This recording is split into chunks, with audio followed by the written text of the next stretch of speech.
పసుపు తాడు ఒకటే మహాభాగ్యమై బ్రతుకుతుంది పడతి పదే లోకమై మగని మంచి కోసం పడే ఆర్తిలో సతిని మించగలరా మరే ఆప్తులు ఏ పూజ చేసినా ఏ నోము నోచినా ఏ స్వార్థము లేని త్యాగం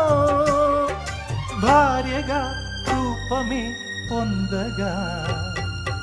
అపురూపమైనదమ్మ ఆడజన్మ ఆ జన్మకు పరిపూర్ణత ఇల్లాలమ్మా